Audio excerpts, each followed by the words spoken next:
किस्मतों से मिली माँ तू मुझको, उगता किरण माँ दिखने लगे।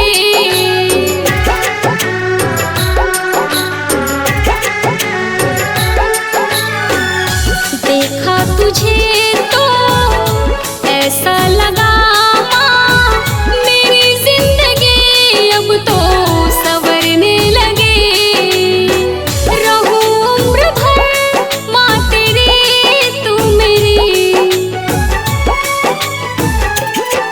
सुख की बारिश करवा दो, दुख की बादल हटवा दो, जो तुझको याद करे माँ तू उसको दर्श दिखाओ, माँ तुझको